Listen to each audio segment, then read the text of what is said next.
नमस्कार, मैं हूं अमित पाली। सुबह के 9 बज रहे हैं। बड़ी खबरों के साथ हाजिर हैं हम। नमस्कार, स्वागत है आपका। आपके साथ मैं हूं ज्योत्सना पाटनी और अगले 1 घंटे में हम आपको दिखाएंगे हर वो बड़ी खबर जिस पर रहेगी आपकी नजर। इस वक्त की एक बड़ी खबर से शुरुआत कर रहे हैं। बड़ी खबर मध्य प्रदेश के रतलाम से आ रही है, जहां राजधानी एक्सप्रेस में भीषण आग लग गई। ये आग B1 कोच में लगी। बाकी कोच को आग से बचाने के लिए B1 कोच को ट्रेन से अलग कर दिया गया। कोच के सभी यात्रियों को सुरक्षित बाहर निकाल लिया गया। घटना में B1 AC कोच पूरी तरह से जलकर खाक हो गया। तस्वीरें आपके सामने हैं। फायर ब्रिगेड की गाड़ियां मौके पर पहुंची और आग को बुझाने का काम शुरू किया। हालांकि गनीमत इस बात की रही कि इस घटना में किसी तरह की कोई जनहानि नहीं हुई है। सभी यात्री सुरक्षित हैं। तो ये तस्वीर आप देख रहे हैं रतलाम मध्य प्रदेश की है। यहाँ पर राजधानी एक्सप्रेस जो निजामुद्दीन से त्रिवेंद्रम यानी कि केरलम जा रही थी, उसके B1 कोच में आग लग गई और आग लगने के बाद अफरा तफरी मच गई और मौके पर मौजूद लोगों ने सूझबूझ दिखाया। जो रेलवे के वहाँ पर कर्मचारी मौजूद थे और उन्होंने बाकी ट्रेन को इस कोच से अलग कर दिया। यात्रियों को सुरक्षित नीचे उतारा गया और उसके बाद इस बोगी को आग बुझाने के लिए काम शुरू हुआ। ये तस्वीर को आप देखिए किस तरह से जब आग लगी थी, पूरा का पूरा कोच आग की लपटों में नजर आ रहा है। और दूसरी तस्वीर में आपको हम दिखाएंगे किस तरह से जो लोग वहां पर मौजूद थे या रेलवे के कर्मचारी थे वो आग बुझाने का काम कर रहे थे। लेकिन इस पूरी घटना में दाद देनी होगी मौजूद कर्मचारियों की, जिन्होंने वक्त रहते सभी लोगों को सुरक्षित उतार लिया और इस आग की लपटों में घिरे बोगी को बाकी ट्रेन से अलग कर दिया। लगातार इन 2 तस्वीरों के जरिए पूरा घटनाक्रम हम आपको समझाने की कोशिश कर रहे हैं। राजधानी एक्सप्रेस ये ट्रेन जो निजामुद्दीन से केरलम के त्रिवेंद्रम जा रही थी, मध्य प्रदेश के रतलाम स्टेशन के पास इस ट्रेन के B1 AC कोच में अज्ञात कारणों की वजह से आग लग गई। और राहत की बात ये रही कि किसी तरह का कोई जानी नुकसान नहीं हुआ है। लेकिन कोच में जब आग लगी तो कोच को बाकी बोगियों से अलग कर दिया गया ताकि और किसी तरह का कोई नुकसान ना हो, इस आग को न्यूट्रलाइज किया जा सके, ये आग और ना भड़के। और कैसे यात्रियों को अपनी सूझबूझ से कोच के कर्मचारियों और अन्य यात्रियों ने बचाया, उसकी भी तारीफ करनी होगी।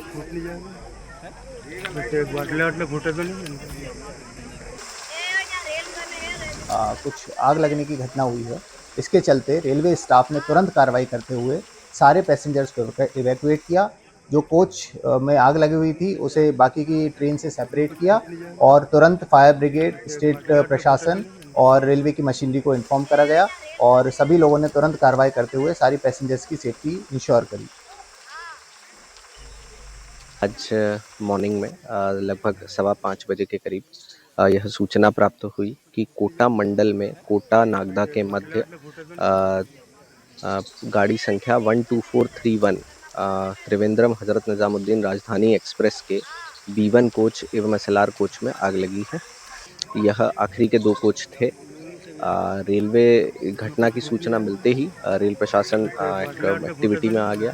त्वरित कार्यवाही करते हुए डिस्ट्रिक्ट एडमिनिस्ट्रेशन को इन्फॉर्म किया गया। यात्रियों को तुरंत डिबोर्ड कराया गया और इस घटना जैसे कि यात्रियों को तुरंत डिबोर्ड कराया गया तो कोई भी यात्री के घायल होने की सूचना नहीं है। इसके पश्चात जो अफेक्टेड कोच थे उन दोनों को सेपरेट करके अलग कर दिया गया और लोकल प्रशासन की मदद से फायर ब्रिगेड बुलाई गई, जिसके बाद उस फायर को बुझा दिया गया।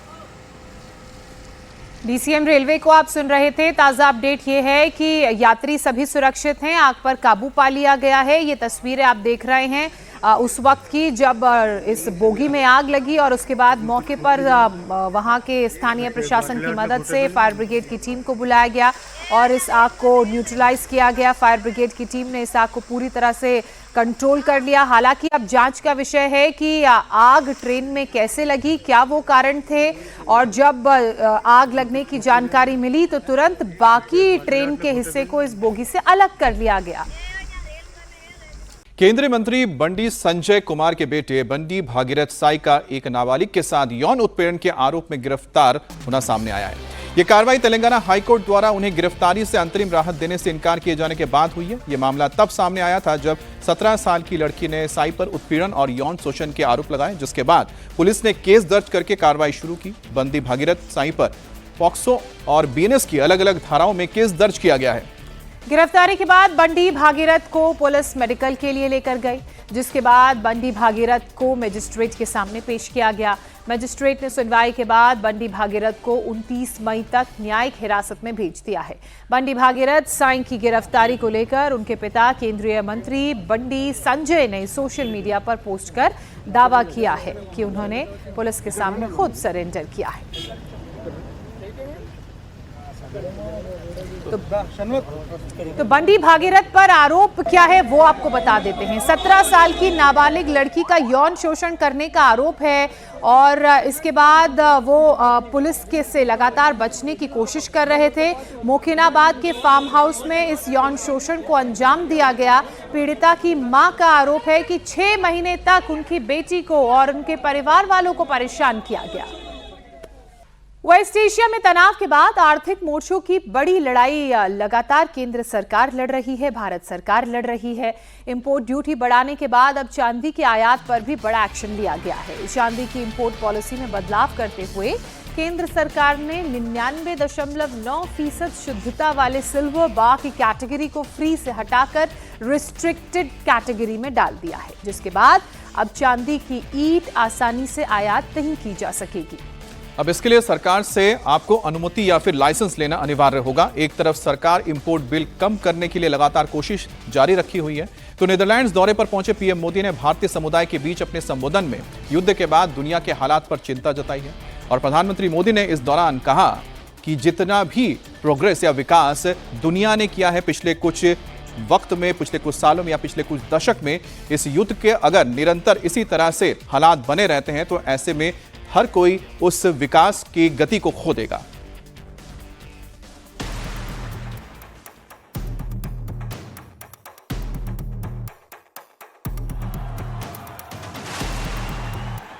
आज की दुनिया किस तरह नई नई चुनौतियों से जूझ रही है।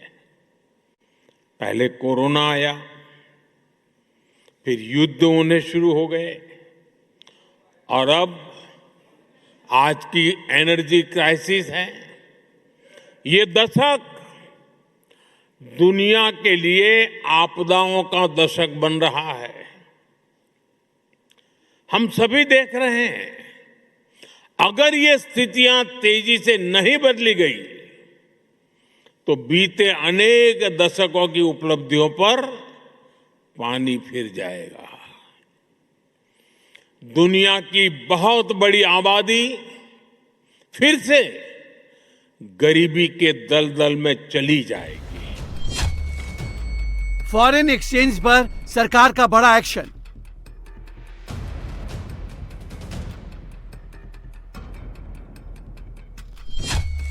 पहले गोल्ड, अब सिल्वर पर सख्ती।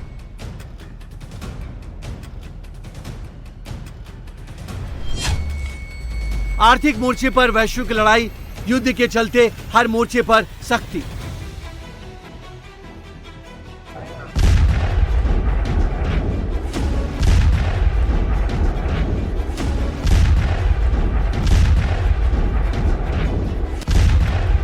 ईरान अमेरिका तनाव के बाद बने हालात को संभालने के लिए सरकार एक के बाद एक सख्त कदम उठा रही है।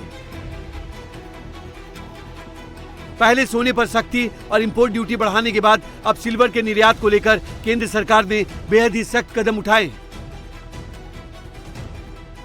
कॉमर्स एंड इंडस्ट्री मिनिस्ट्री के तहत डीजीएफटी की नई सूचना के मुताबिक सिल्वर बार्स सहित चांदी की कई प्रमुख श्रेणियों को फ्री श्रेणी से हटाकर रिस्ट्रिक्टेड कैटेगरी में डाल दिया गया है। 99.9% या उससे ज्यादा शुद्ध चांदी वाले सिल्वर बार इस नियम के दायरे में आएंगी। इस बदलाव के बाद अब व्यापारियों को इन उत्पादों के आयात के लिए सीधे आयात करने की अनुमति नहीं होगी, बल्कि पहले सरकार से विशेष अनुमति या लाइसेंस लेना अनिवार्य होगा। इन सख्तियों के जरिए सरकार का मकसद चांदी की इंपोर्ट पर ज्यादा निगरानी रखना है। ये फैसले प्रधानमंत्री नरेंद्र मोदी की उस अपील के बाद लिए जा रहे हैं जिसमें उन्होंने विदेशी मुद्रा के गैर जरूरी खर्च को कम करने के लिए लोगों से 1 साल तक सोना नहीं खरीदने की बात कही थी। सोने की आयात पर भी देश का बहुत बड़ा पैसा विदेश जाता है। मैं आप सबसे, देशवासियों से आग्रह करूंगा कि जब तक हालात सामान्य न हो हम सोने की खरीद को टालें। गोल्ड की जरूरत नहीं है।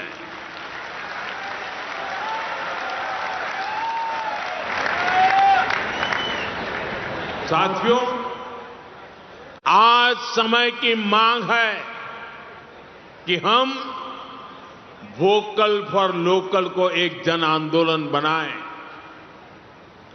विदेशी सामान की जगह लोकल उत्पादों को अपनाएं। पीएम मोदी की इस अपील के बाद एक एक्शन लिए जा रहे हैं। केंद्र सरकार ने पहले पेट्रोल और डीजल के दाम में 3-3 रुपए लीटर की बढ़ोतरी की। सीएनजी की कीमत में भी 2 रुपए प्रति किलो की बढ़ोतरी की गई। सरकार ने सोना पर इंपोर्ट ड्यूटी 6% से बढ़ाकर 15% कर दिया। गोल्ड इंपोर्टर के लिए 100 किलो गोल्ड की लिमिट तय कर दी गई। ज्वेलरी एक्सपोर्टर के लिए मिनिमम 50% एक्सपोर्ट की शर्त लगा दी और अब चांदी की इंपोर्ट पॉलिसी में बदलाव करते हुए तत्काल प्रभाव से सिल्वर बार्स को रेस्ट्रिक्टेड कैटेगरी में रख दिया गया है। केंद्र सरकार के डीजीएफटी ने विदेशी मुद्रा बचाने के लिए नई अधिसूचना जारी की। तो नीदरलैंड दौरे पर गए पीएम मोदी ने भारतीय समुदाय को संबोधित करते हुए दुनिया को युद्ध के बाद बने हालात को लेकर चेताया। और एनर्जी क्राइसिस से निपटने के लिए पीएम मोदी ने सरकार के साथ ही कई जो कदम उठाए गए उसके बारे में भी बताया। खुद पीएम मोदी ईंधन बचाने के लिए अपनी सिक्योरिटी से कॉम्प्रोमाइज कर रहे हैं और ऐसे में पीएम की अपील के बावजूद मध्य प्रदेश में गाड़ियों की रैली निकालने वाले बीजेपी नेताओं के खिलाफ पार्टी सख्त हो गई है। बीजेपी प्रदेश अध्यक्ष हेमंत खंडेलवाल ने बड़ी कार्रवाई करते हुए राज्य महिला आयोग की अध्यक्ष रेखा यादव, पिछड़ा वर्ग मोर्चा के प्रदेश अध्यक्ष पवन पाटीदार और सिंगरौली विकास प्राधिकरण के अध्यक्ष वीरेंद्र गोयल को तत्काल भोपाल तलब किया है। प्रधानमंत्री नरेंद्र मोदी की अपील के बाद भी निगम मंडलों में नियुक्तियां पाने वाले इन नेताओं ने सैकड़ों वाहनों के साथ रैलियां निकाली, जिसका वीडियो सामने आने के बाद ये एक्शन लिया गया। बीजेपी संगठन ने अब इन नेताओं को सीधे सीधे राजधानी तलब किया है। ये तस्वीरें आप देख रहे हैं किस तरह से नेता शक्ति प्रदर्शन कर रहे हैं और बीजेपी ने शक्ति प्रदर्शन करने वाले 7 नेताओं को नोटिस भेजा है और आज 7 नेता एमपी के प्रदेश अध्यक्ष के सामने अपना पक्ष रखेंगे। लेकिन तस्वीरें आप देखिए, सिंगरौली, उज्जैन, खंडवा की तस्वीरें हैं और यहां पर जो शोषाबाजी दिखाया जा रहा है इसके प्रति तो कार्रवाई जरूर होनी चाहिए। हमारे साथ अनुराग अमिताभ जुड़ गए। अनुराग, एक तरफ प्रधानमंत्री अपने काफिले से, जबकि उनके ऊपर इतना ज्यादा खतरा है, उन्होंने काफिले से गाड़ियों को हटा दिया है, दूसरी तरफ ये कौन से ऐसे बड़े मंत्री हैं या कौन ऐसे बड़े नेता हैं जो अपने साथ ये सैकड़ों गाड़ियों का रेला लेकर निकलते हैं? देखिए, निश्चित तौर पर यही वजह है कि जिस तरीके से बीजेपी संगठन जो है लगातार इस वीआईपी कल्चर, अगर इसे कहें तो गलत नहीं होगा, उस पर कड़ा प्रहार करते दिखाई दे रहा है। और जिस तरीके से पीएम मोदी की नसीहत को तमाम नेताओं ने हवा में उड़ाया है, बीजेपी उसे लेकर बहुत ज्यादा सख्त है। अगले 2 दिनों तक यानी 17 और 18 2 दिनों तक ऐसे 7 नेताओं को तलब किए जाने की खबर है। प्रदेश अध्यक्ष हेमंत खंडेलवाल खुद उनके इस लाटशाही रवैया, जिसे कहा जाए, लाट साहब जो अंग्रेजों के जमाने में हुआ करता था, शानो शौकत के साथ इस तरीके से आते थे, उन्हें भोपाल तलब किया गया है। जिसमें रेखा यादव जो राज्य महिला आयोग की अध्यक्ष हैं, उनका नाम है, वीरेंद्र गोयल सिंगरौली विकास प्राधिकरण के अध्यक्ष, पवन पाटीदार प्रदेश अध्यक्ष बीजेपी ओबीसी मोर्चा के हैं, पंकज जोशी खादी ग्रामोद्योग बोर्ड के अध्यक्ष हैं, राकेश जादौन उपाध्यक्ष हैं खादी ग्रामोद्योग बोर्ड के, टिकेन प्रताप सिंह किसान मोर्चा देवास के अध्यक्ष हैं। और अब इन सभी के खिलाफ कार्रवाई होगी। इन्हें भोपाल तलब किया गया है और जो गैर जिम्मेदाराना इनका रवैया था उसके खिलाफ एक्शन लिया जाएगा। शुक्रिया अनुराग आपका तमाम जानकारी के लिए। 5 देशों की यात्रा पर गए प्रधानमंत्री नरेंद्र मोदी अपनी यात्रा के अगले पड़ाव के लिए आगे बढ़ेंगे, लेकिन उससे पहले दूसरा पड़ाव नीदरलैंड्स में था। इस दौरान भारत और नीदरलैंड्स के बीच निवेश, सेमीकंडक्टर, तकनीक, सांस्कृतिक विरासत से जुड़े 17 अहम समझौते हुए। भारत में सेमीकंडक्टर मैन्युफैक्चरिंग को नई रफ्तार देने के लिए बड़ा कदम उठाया गया। नीदरलैंड की semiconductor development manufacturer company ASML और electronics manufacturing company Tata electronics के बीच एक अहम MOU साइन हुआ है। ये समझौता प्रधानमंत्री नरेंद्र मोदी और नीदरलैंड्स के प्रधानमंत्री रॉब जेटेन की मौजूदगी में किया गया। टाटा इलेक्ट्रॉनिक्स 91,000 करोड़ रुपए के निवेश से भारत का पहला सेमीकंडक्टर वेफर मैन्युफैक्चरिंग प्लांट स्थापित कर रही है और इस डील के साइन होने से गुजरात के धौलेरा फैब में ASML की हाईटेक लिथोग्राफी मशीनों और तकनीकों का इस्तेमाल किया जाएगा, जिससे भारत की पहली व्यावसायिक 300 मिलीमीटर के सेमीकंडक्टर फैब का संचालन आसानी से हो सकेगा। और नीदरलैंड्स के प्रधानमंत्री रॉब जेटेन के साथ द्विपक्षीय वार्ता के दौरान पीएम मोदी ने भारत और नीदरलैंड्स के साझा लोकतांत्रिक मूल्यों और आपसी विश्वास पर जोर दिया है।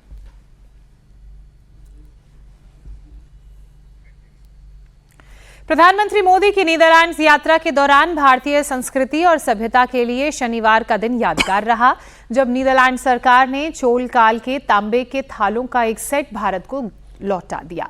ये थाल 11वीं शताब्दी के थे, जिस डच ईस्ट इंडिया कंपनी जिसे लूटकर नीदरलैंड ले गई थी।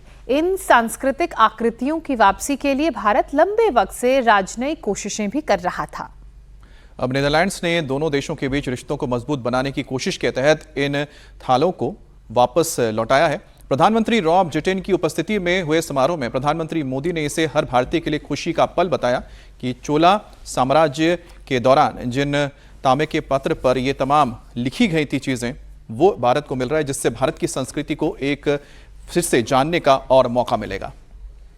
अब नीट पेपर लीक के जांच को लेकर सीबीआई ने शनिवार को एक और बड़ी कामयाबी हासिल की है। सीबीआई ने इस मामले में पुणे की एक बायोलॉजी लेक्चरर मनीषा गुरुनाथ मंधारे को गिरफ्तार कर लिया है। मनीषा मंधारे नीट परीक्षा के लिए एनटीए के एक्सपर्ट पैनल का हिस्सा थी। बॉटनी और जूलॉजी के सवाल तक इनकी पूरी पहुंच थी। मंधारे को पता था कि एग्जाम में कौन से सवाल आएंगे।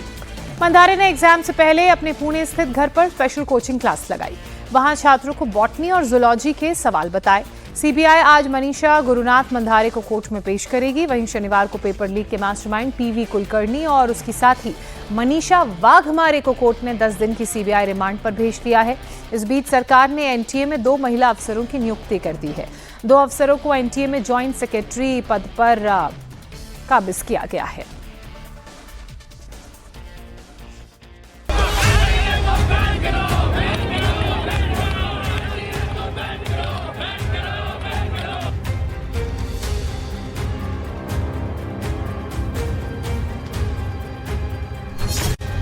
पीवी कुलकर्णी केमिस्ट्री प्रोफेसर,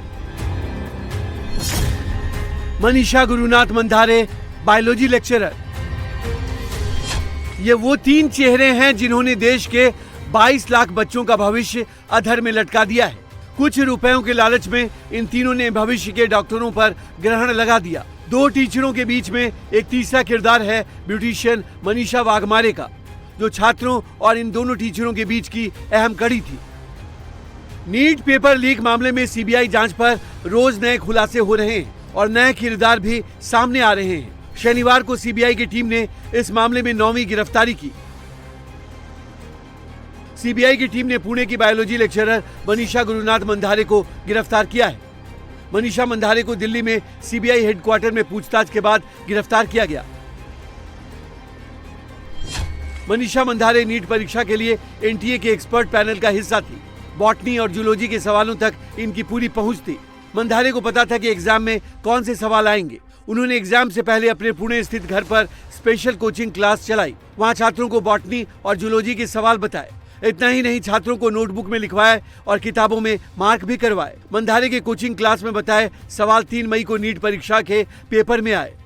जो कोई भी इस स्कैम में शामिल है उनको सजा मिलनी चाहिए, भले वो लातूर का हो, भले वो दिल्ली का हो, भले वो बॉम्बे का हो, वो कोटा का हो, कहीं का भी हो, क्योंकि ये 22 से 25 लाख बच्चों के साथ खिलवाड़ है, उनके भविष्य के साथ खिलवाड़ है, उनके माता पिताओं के जो इसके पीछे कष्ट है, उनके टीचर्स के जो इसके पीछे कष्ट है, बच्चों के जो कष्ट है, इन जो संस्थाओं के जो कष्ट है, शिक्षण संस्थाओं के, ये इन सभी को ये मिट्टी में मिला रहे हैं और कुछ पैसे वालों लोगों के लिए ये स्कैम किया जा रहा है। इसमें लाखों करोड़ों रुपए का उलाढाल किया जा रहा है। मनीषा गुरुनाथ मंधारे की गिरफ्तारी के बाद सीबीआई फुल एक्शन में है। पिछले करीब 24 घंटों में 6 जगहों पर छापेमारी की गई। इस दौरान सीबीआई ने कई अहम दस्तावेज, laptop, bank statement, mobile phone जब्त किए। सीबीआई इन इलेक्ट्रॉनिक और कागजी दस्तावेजों की गहराई से जांच कर रही है। अब तक की जांच में पता चला है कि मास्टरमाइंड पीवी कुलकर्णी मनीषा वाघमारे के जरिए पूरे सिंडिकेट को चला रहे थे। पीवी कुलकर्णी और मनीषा वाघमारे मिलकर पेपर लीक वाली सेटिंग कर रहे थे। मनीषा को पीवी कुलकर्णी ने अपना पार्टनर बनाया था। मनीषा वाघमारे पुणे में ब्यूटी पार्लर की आड़ में NEET, JEE, CET paper leak के नेटवर्क का काम करती थी, जिसमें coaching institute, coordinator, medical consultancy चलाने वाले लोग शामिल थे। मनीषा मंधारे ने मनीषा वाघमारे के जरिए ही नीट अभ्यर्थियों को अपनी कोचिंग में जुटाया था।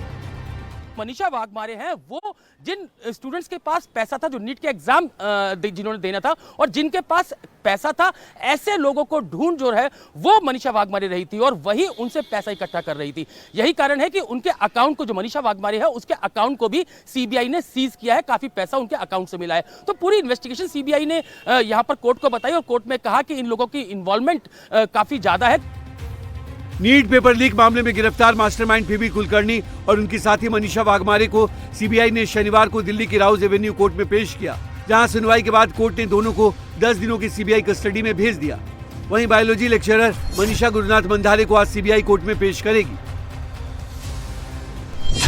सीबीआई सूत्रों की माने तो नीट पेपर लीक मामले में महाराष्ट्र मॉड्यूल की बड़ी भूमिका है। महाराष्ट्र के 5 जिलों पुणे, अहिल्यानगर, नासिक, लातूर और बीड तक इनका नेटवर्क फैला था। आरोपियों ने पूछताछ में सीबीआई को बताया कि कोडवर्ड में नीट गेस पेपर की सौदेबाजी की गई। सिंडिकेट में शामिल लोग लीक पेपर को गेस पेपर कहते थे। सीबीआई की जांच में पता चला है कि पीबी कुलकर्णी कई साल से नीट का पेपर सेट कर रहे थे। वो पेपर सेटिंग से जुड़े एनटीए के नेशनल पैनल में थे। पीबी कुलकर्णी ने ही मनीषा वाघमारे को लीक पेपर दिया था। मनीषा वाघमारे ने ये लीक पेपर धनंजय को दिया। आरोपी धनंजय ने टेलीग्राम के जरिए पेपर नासिक के शुभम खैरनार तक पहुंचाया। शुभम ने पेपर गुरुग्राम के यश यादव को टेलीग्राम पर भेजा। इसके बाद यश यादव ने राजस्थान में पेपर 10 लाख में बेचा। नीट एग्जाम के दिन मनीषा वाघमारे के खाते में 10 लाख रुपए ट्रांसफर हुए थे। नीट परीक्षा के सवालों को लेकर मास्टरमाइंड पीबी कुलकर्णी का छात्रों को साफ मैसेज था, रट्टा मार लेना, मेरी बात भूलना मत, जो भूला वो चूका। सीबीआई अब इस पूरे नेटवर्क को क्रैक करने में जुटी है। और एमपी के धार के भोजशाला मंदिर में कोर्ट के फैसले के बाद आज मां वाघ देवी की एक प्रतीकात्मक मूर्ति लगाई गई है। कल ही की तरह आज भी सुबह से ही मंदिर में पूजा हो रही है और श्रद्धालु लगातार मंदिर पहुंच रहे हैं। कोर्ट के फैसले के बाद एएसआई ने भी बिना रोक टोक के पूजा के निर्देश दिए हैं, तो एएसआई के टाइटल से मस्जिद शब्द भी हटा दिया गया है। आज सुबह बड़ी संख्या में लोग मंदिर परिसर पहुंचे, पूजा अर्चना की। तस्वीर आपके सामने है। लोगों की मांग है कि अब भोजशाला में वाघ देवी की असली प्रतिमा स्थापित की जाए, जो फिलहाल लंदन के म्यूजियम में रखी हुई है। मध्य प्रदेश की मंत्री सावित्री ठाकुर भी आज मंदिर में पूजा करने पहुंची। उन्होंने कहा कि जल्द ही राज्य सरकार लंदन से मां वाघ देवी की जो ओरिजिनल मूर्ति है उसे वापस लाने की पहल करेगी।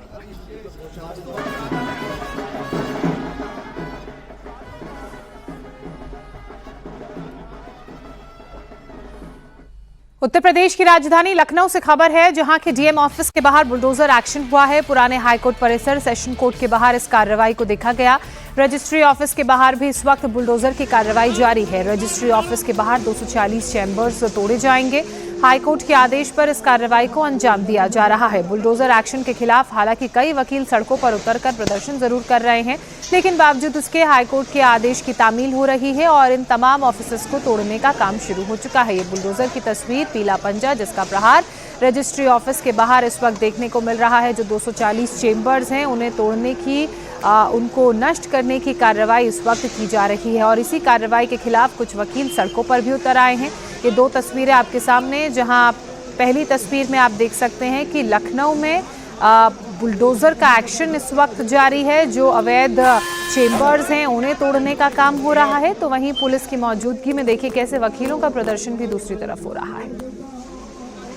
लखनऊ में ये डीएम कार्यालय की बाहर की सड़क है। सामने ये पुराना हाई कोर्ट है, पीछे सेशन कोर्ट है।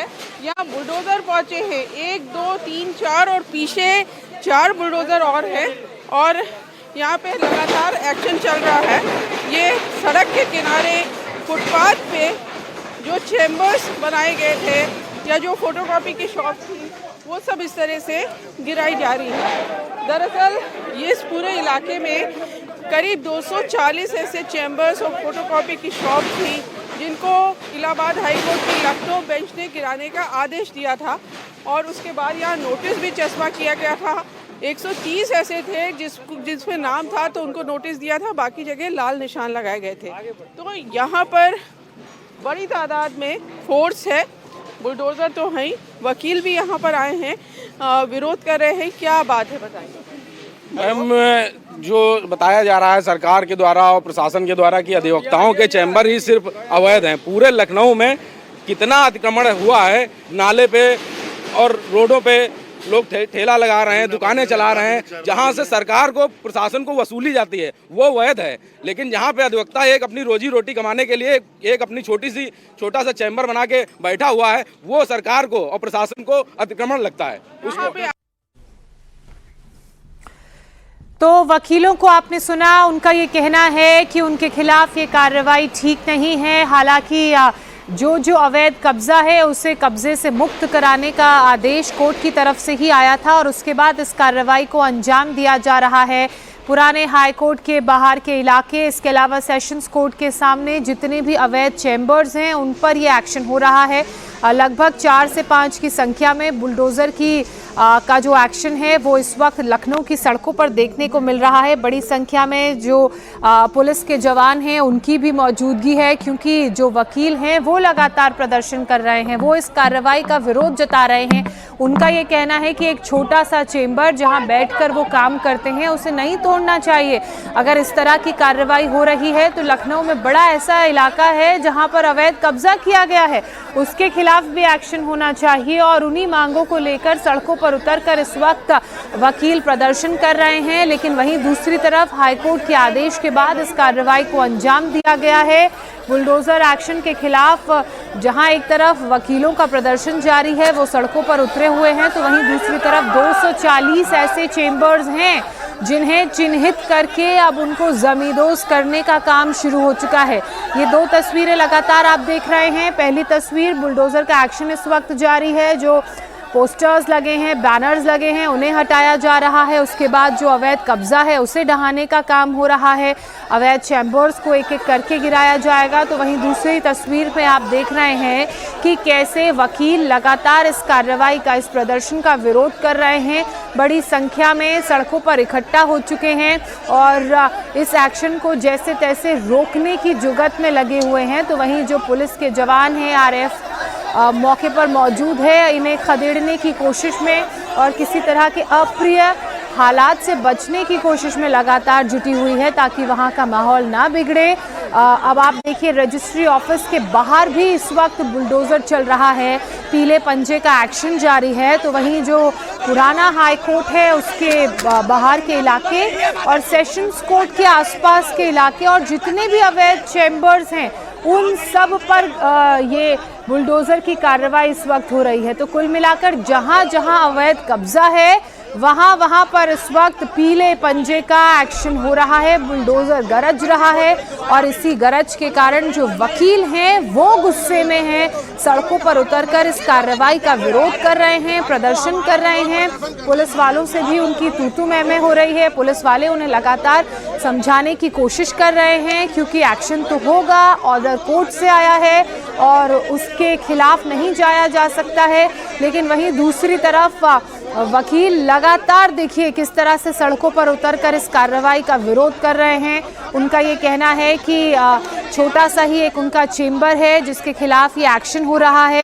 अगर अवैध कब्जे को हटाना है तो पूरे इलाके को, जहां जहां अवैध कब्जा है उसे ध्वस्त कीजिए, उसके खिलाफ कार्रवाई कीजिए। लेकिन अब देखिए, धीरे धीरे करके जो तमाम अवैध कब्जे हैं उनके खिलाफ राजधानी लखनऊ में, उत्तर प्रदेश में कार्रवाई का दौर जारी है और ये सब कुछ हाई कोर्ट के उस आदेश के बाद हो रहा है जिसमें 240 चेंबर और रजिस्ट्री ऑफिस के बाहर, पुराने हाई कोर्ट के बाहर, इसके अलावा सेशंस कोर्ट के आसपास जितना भी इलीगल कंस्ट्रक्शन है, जो भी अवैध कब्जा है, उसे हटाने का आदेश सामने आया। 2 तस्वीरें लगातार आप देखिए, बड़ी संख्या में आपको दिख रहे होंगे वकील जो इस वक्त सड़कों पर उतर आए हैं और पहली तस्वीर को देखकर ऐसा लग रहा है कि फिलहाल कुछ देर के लिए वहां पर बुलडोज़र का एक्शन रुका है, क्योंकि वकीलों की संख्या बहुत ज़्यादा है। पुलिस उन्हें लगातार समझाने की कोशिश कर रही है, उन्हें आगे जाने से भी रोका जा रहा है। लगातार पुलिस वालों से भी बहस इन वकीलों की हो रही है, क्योंकि इस एक्शन का, इस कार्रवाई का ये विरोध कर रहे हैं और यही कारण है कि बड़ी संख्या में पुलिस के जवानों की मौके पर मौजूदगी भी है। 4 हमलावर, 1 टारगेट, 30 राउंड फायरिंग। कैसे गैंग वॉर से दहल उठा हरियाणा। एक ऐसी मां जिसने अपने बच्चों की जान तो बचा ली लेकिन खुद लपटों में समा गई। दिल्ली के बाजार में खुले में नॉनवेज की बिक्री, भड़क गए नेताजी। नॉनस्टॉप अंदाज में देखिए सुपर एक्शन से भरपूर खबरें।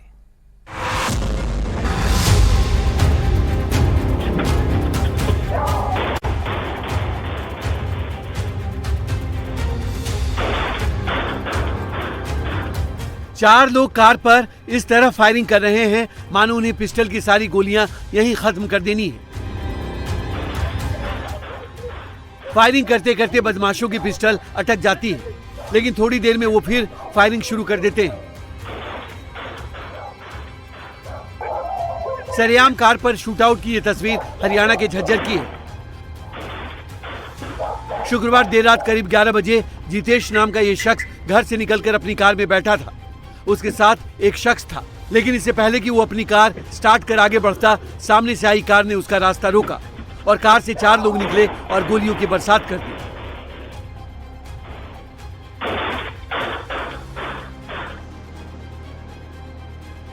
फायरिंग के बीच कार में बैठा एक शख्स जान बचाकर भाग निकला, लेकिन दूसरा अंदर ही फंस गया। बदमाशों ने भाग रहे शख्स को भी निशाना बनाने की कोशिश की, लेकिन वो भागने में कामयाब रहा।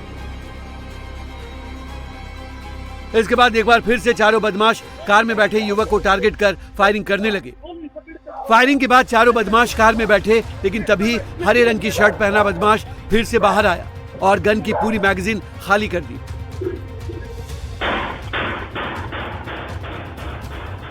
दूसरी तरफ जाकर उसने फिर से फायरिंग की और तब तक गोली चलाई जब तक उसे यकीन नहीं हो गया कि कार के अंदर बैठे शख्स की मौत हो गई।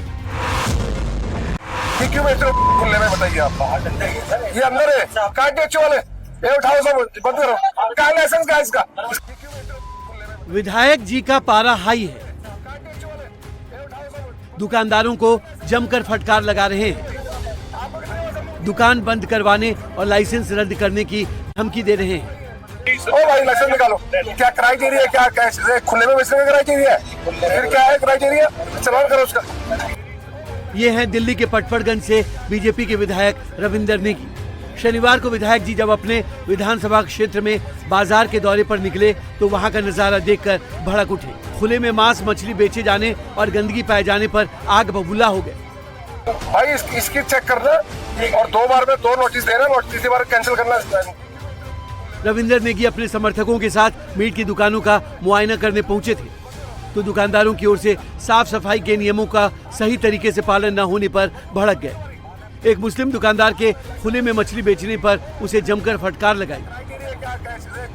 लाइसेंस के बारे में की पूछताछ, खुले में मछली बेचे जाने पर नोटिस देने की धमकी दी। ये क्यों बेच रहे हो खुले में बताइए आप? ये अंदर है, काटे वाले, ये उठाओ सब, बंद करो। क्या लाइसेंस का इसका? अधिकारियों से कहा कि अगर 2 नोटिस के बाद भी व्यवस्था सही। आग की भीषण लपटों के बीच मां ने अपने 1 साल के बच्चे को बालकनी से चादर के सहारे लटकाया।